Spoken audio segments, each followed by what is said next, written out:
Hey everyone, Dylan Schumacher, Citadel Defense, and we are out today in the wonderful wilderness here, and I have been doing a bunch of zeroing today.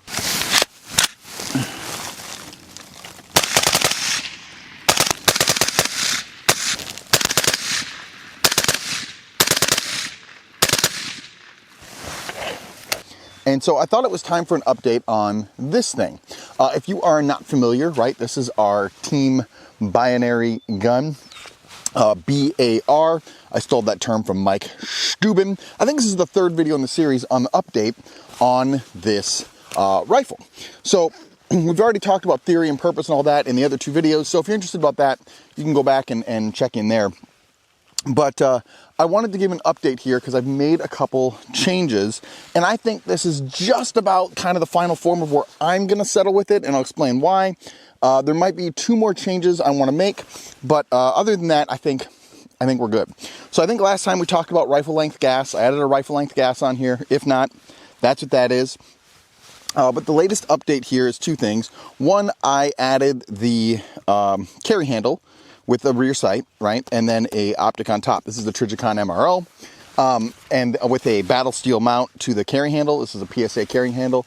And then this is an AAC can. This is their Mini 4 can. It's a little K can because shooting suppress is always better, and you should do that, right? So I think that at this point, it's about done. So let's talk about the optic first.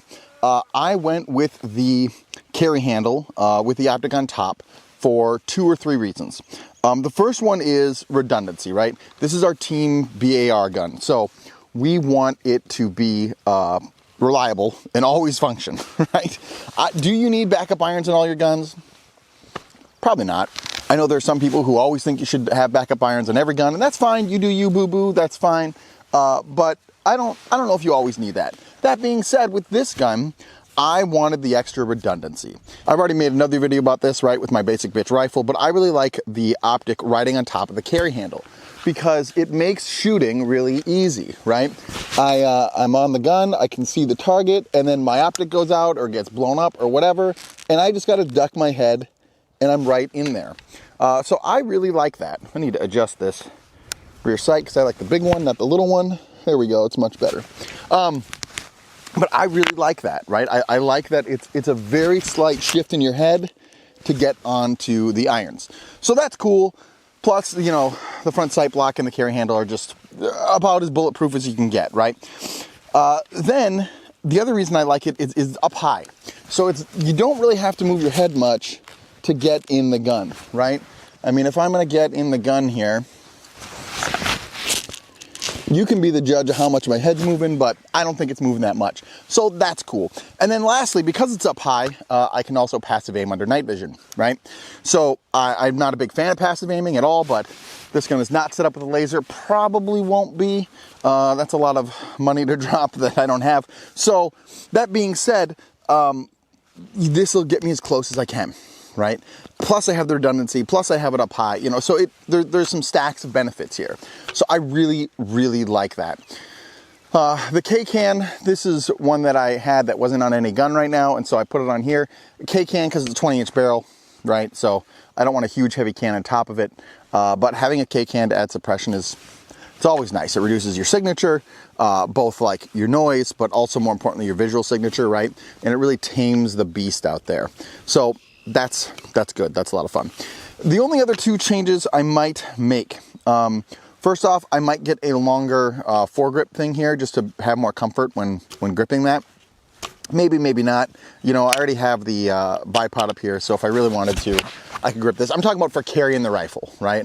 When you're humping it, it's helpful to have one of these so that you can carry it. And that's just a little short. The longer ones they're just more comfortable to carry. So that's really nice. And then the second change is I might bounce the sling back here to the center. I might not. I haven't really decided yet. I also might just bounce this one forward one and kind of ride it a little bit longer out. Typically, I like my guns to have the sling right at the ends of the receiver, but this being just a little bit heavier, bigger gun, that might not make as much sense. So those are really, I think, the only two changes I'm going to make at this point. Maybe I'll paint it because this black carry handle kind of sticks out. But, oh, last one, sorry, one more. Bonus is this light, right? This light is really far back. I would like to get something to bump it forward. Maybe that means I get a front sight block piece of Picatinny and I mount it up here, right? That'll give me another 4 or 5 inches. That's a pretty big deal.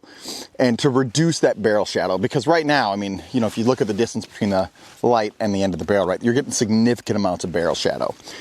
So to be able to reduce that would be good. This is just a Streamlight TLR1. I might replace that light too at some point, would be nice, because I broke the tape switch for it, and Streamlight changed their designs in their TLR1s, so I can't find a new tape switch. Not that they were that great anyway, but whatever. So I might bump that up to try to reduce that barrel shadow, right?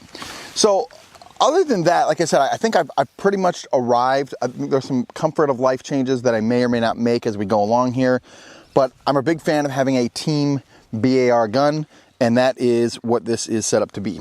So I hope that's helpful. I hope it gives you some ideas. I hope that you have friends and you have friend guns. Do brave deeds and endure.